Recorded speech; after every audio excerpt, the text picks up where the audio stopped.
belum masuk. Selain itu kan belum ada lampu penerangan. Nah. Itu memang di sana itu agak kecil areanya mas. Tapi kan masuknya itu serem banget mas, jauh serem. Gitu. Nah itu pas siapa mas yang kira-kira yang melihat pocong itu?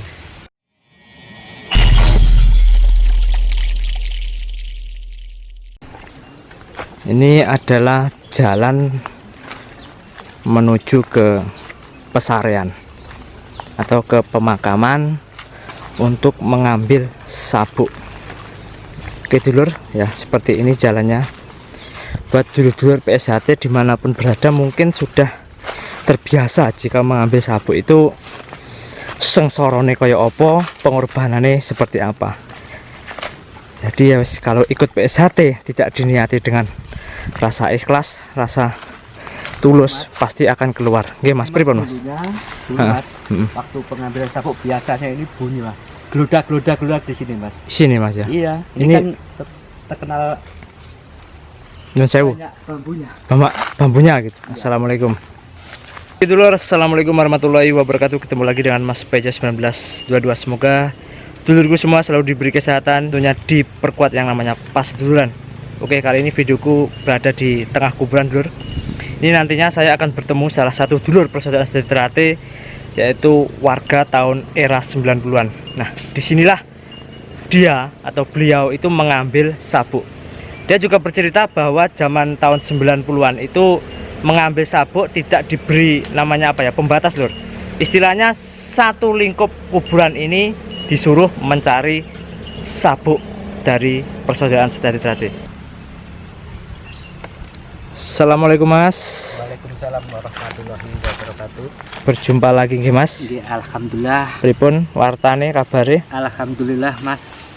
Alhamdulillah tansah pinaringan rahayu slamet. Nggih. Mawon. Amin, amin, amin. Oke dulur, sekarang saya sudah bersama dengan Cak Sikan ya. Beliau juga dulur dari persaudaraan sejati Ternate. Kita akan bercita-cita Mas ya. Istilahnya itu mengenang mengambil sabuk di era tahun 90-an.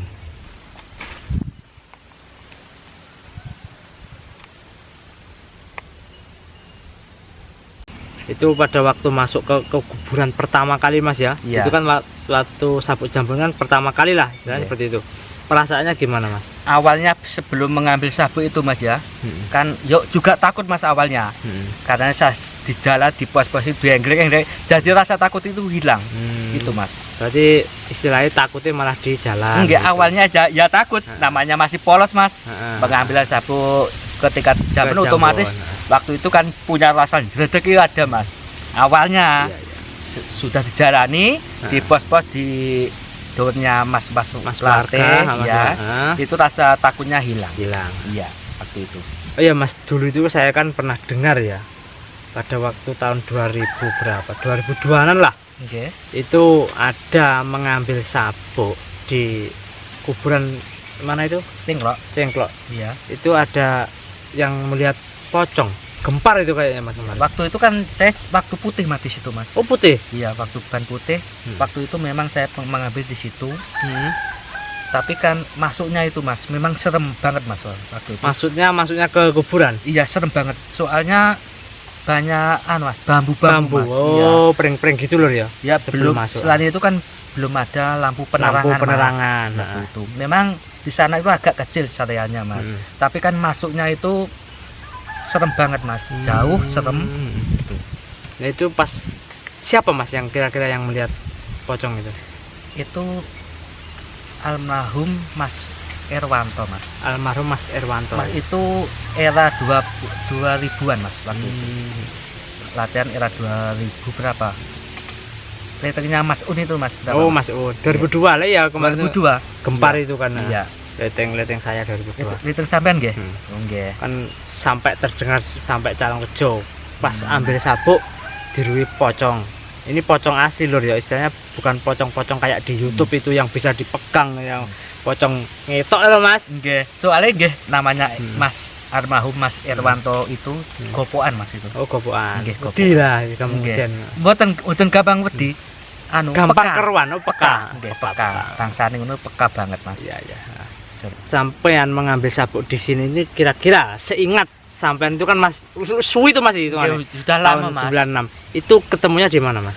Kalau nggak salah itu di bawah kendi loh mas. Di bawah kendi. Iya. Oh, kendi yang nyuwun sewu. Nah, seperti ini Mas ya. Iya. Kilo ya. Biasanya kalau di kuburan itu buh ditarik sini, Iya. di bawahnya sini Mas ya. Iya. Bawah di dari bawah kendi sini, itu. bawah kendi.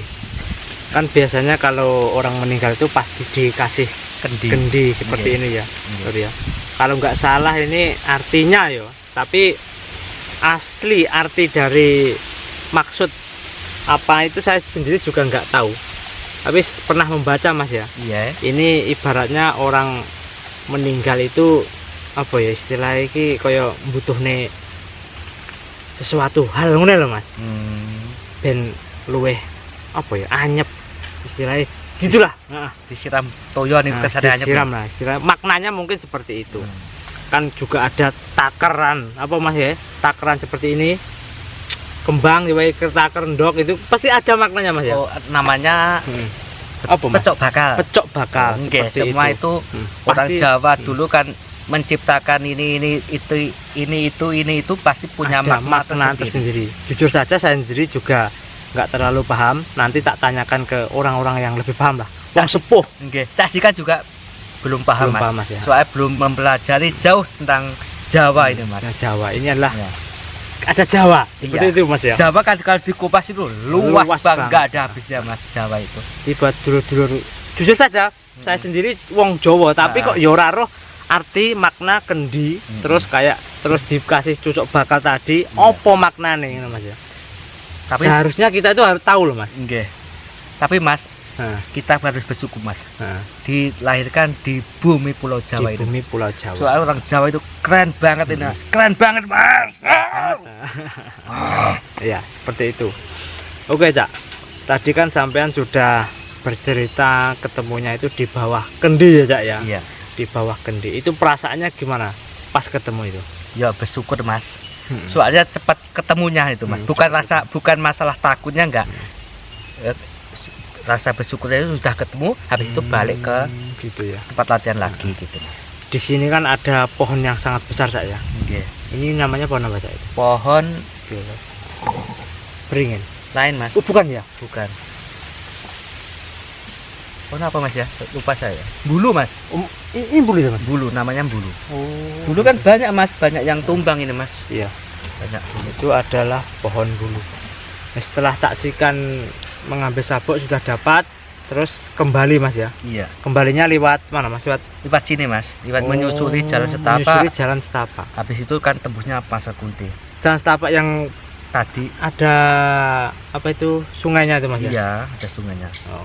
Berarti kita ke sana bisa Mas nanti ya? Bisa oke. Siap. Mau melihat pulangnya. Kan biasanya kalau tempat latihan itu pergi sama berangkat sama punyangnya beda gitu Beda, Mas, Mas, ya? iya. Wajib beda lah. Beda. Seperti itu. Zaman dulu beda. Beda. Nah, di sana itu ada jalan setapak dulur ya. Nah, itu adalah jalan untuk kembali, istilahnya kembali dari kuburan. Berarti menyusuri pinggir-pinggir sungai ini Mas ya. Oke, dulu kan lewatnya sini mas. Nah, lewatnya Lewat situ. sini, Ah, terus ke sana tembusnya Pasar Kunti itu mas. Pasar Kunti itu ya. Iya.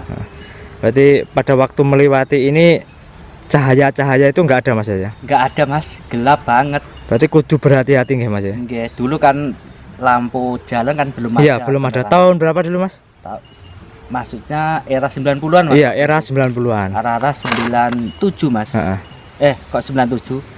95 mas. 95. Iya, Berarti itu kan, kan waktu itu kan pengambilan sabuk tingkat ke hijau. ke hijau. Ke tingkat Jambon mas. Oh, masih ke Jambon.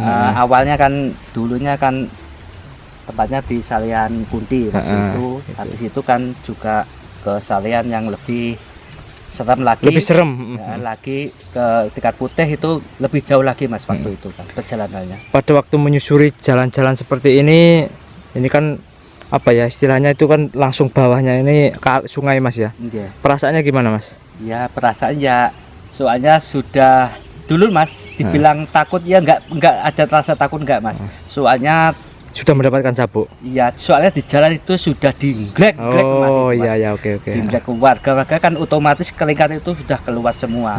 Jadinya ya nggak rasa takut itu hilang. Hilang. Iya. Ya, oke.